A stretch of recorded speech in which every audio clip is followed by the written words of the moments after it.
Are you guys ready for your next comic? Yes. Your next comic has been on Comedy Central. She has done numerous commercials, and she is the most unbalanced woman in comedy. Please give it up for Carolynn Mincin.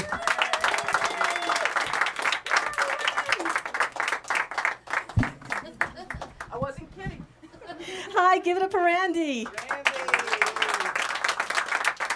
Guys, I'm just really, really excited. I've got some really great news to share with you. I finally figured out the trick to socializing in dog poop. Yeah. See, I take my dog Aramis for a walk every day, and I have my hand covered with the bag to scoop up the poop. It's hot. It's steaming. It stinks. And just when you got a handful, someone who I haven't seen in God knows when comes prancing over with her little dog saying, "Hey," I'm like, "Hey, how you doing?" Now, is that an insult? But if I don't wag the bag, am I like snubbing them? I mean, scooping up poop is a new reason behind using hand sanitizer these days among dog owners, because we have a secret code. We don't shake hands anymore. We just wave steaming bags of poop over our heads, hoping they don't break. This has inspired me. You know how most people teach their dogs tricks like roll over, fetch, scam the IRS?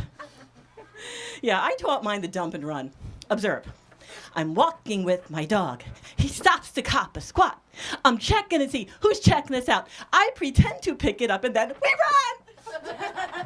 No need for hand sanitizer now! And I invented it, thank you!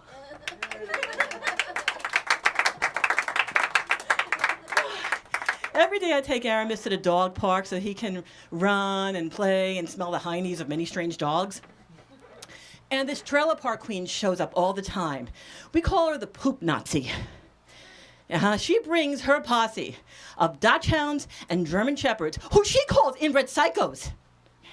She's insane. She's obsessed. She knows where every dog is pooped, whose dog it belongs to. She can describe it from like 2 football fields away, and she will hunt you down until you scoop it up. I mean, can you imagine trying to have a normal conversation with this chick like, "Hey, Helga, how did that football game go last night?" "Achtung! Your dog's amazing poopsie, and I'll prove it. That is your dog. That is Dick Brahm's dog." "Oh, that is me." Oh, let's face it, this chick is obsessed. But you know, I have a little secret fantasy, because I have a little secret obsession. I've always wanted to have OCD. Seriously, people with OCD, they've got the cleanest houses going. I hate housework. I live in a pigsty. People with OCD, you can eat off their floors. You can't even eat off my plates. You know, I don't need insulation to keep me warm because I've got a whole 8 inches of dust on my walls. I don't have curtains. I have cobwebs. I don't have a state-of-the-art game system. I've got dog hair growing out of my Xbox. My floor is growing a beard. I don't use a vacuum cleaner anymore. I use a lawnmower. I've got illegal mutant dust bunnies having family reunions under my couch. I reported them to border control, and then they decided to call over their mothers-in-law. Oh, God, mothers-in-law, I can never get away from them. My mother-in-law. 4 things. She's French. She's ancient. She lives in the land of the Bronx. And she's the biggest pain in the hiney you're ever going to meet. And she calls my husband what's-his-face for, you know, whatever she wants, but she always seems to get me instead. So it's like, "Oh, mon Dieu, Carolynn, I have a horrible problem. You know that apartment I wanted to rent upstairs? Well, there's a lady from my senior citizen class, and she wants me to rent it out to her daughter." I'm like, "Okay, that's cool. You're going to get a new tenant. So what's the problem?" "Well, I think her daughter is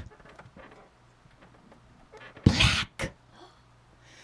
"Okay, no, why do you think that?" "Oh, well, because her mother is black." "Well, then there's a 50% chance that she is black. I don't get it. What's the problem?" "What are my neighbors going to think when I rent out my apartment to a black person?" "Woman, you live in the land of the Bronx. Your whole neighborhood's black. If your block was a box of Whitman chocolates, you'd be the only piece of white chalk in the whole collection." Oh, that cannot be true. I said, really? Stick your head out the window and take a look. She does this, and she comes back, and she's like, see, Carolynn, I was right. This is an Italian neighborhood. Okay, now take off your eyeglasses, and put the other eyeglasses on that actually work. As she does this, she comes back, and she says, oh, mon Dieu, Carolynn, guess what? They're all black. When did this happen? I'm like, 36 years ago? What did you think they were? I thought they were all Sicilian. My mother-in-law, oh, the sanity does not, it's crazy. I mean, all right, we had a hurricane, and she had a life and death crisis that only what's-his-face could solve. She wanted him to go over to her house to fix a kitchen cabinet drawer. So I get on to the phone to help her through this. I'm like, okay, Mama, you've got 2 kitchen cabinet drawers, and the top one is stuck. Ah, wait, okay, I want you to open the bottom drawer. Oh, and which one is that? It's the drawer underneath the top drawer. Oh, and how do I do that? You grab the handle and pull. Oh, and why should I do that? So you can see what the obstruction is and we can fix it. So why can't my son come over here and do that for me? Because Hurricane Sandy is whipping our butts right now, and the news advisors are saying, hey, if you don't want to die, don't go to your crazy mother's house to open kitchen cabinet drawers. But Carolynn, this drawer has my favorite pot cutter with the pearl handles. This is important to me! And your son's life isn't? Look, just open the bottom drawer. Ah, and which one is that? My God, woman, you only have 2 cabinet drawers. 1, 2. The bottom drawer, pull it open. Oh, and how do I do that? Grab the handle and pull. Oh, and why do I do that? So you can open the drawer. Okay, I grab it. She's freaking passive aggressive. I'm not going to feed into this. So, being the sweet daughter-in-law that I am, I drive over to the land of the Bronx. I end up in a 5-hour detour. The only tree in the Bronx smashes on top of my car. My front tire is blown, my rear tire is flat. AAA has me on hold for 3 hours just to tell me, I'm sorry, man, but we can't possibly rescue you for at least a week. So I get out of my car, and I'm running against 85-mile-per-hour winds. And I drag myself into her kitchen, and she's at the table eating Sara Lee blueberry pie with Ben & Jerry's Chunky Monkey ice cream. And she's smiling. And she says, oh, my dear Carolynn, what are you doing here? Are you crazy or something? Don't you know there's a hurricane going on outside? And the kitchen cabinet drawer was open. Yeah. So I walked by the kitchen cabinet drawer and I grabbed the pie cutter with the pearl handle. And I stabbed her 93 times.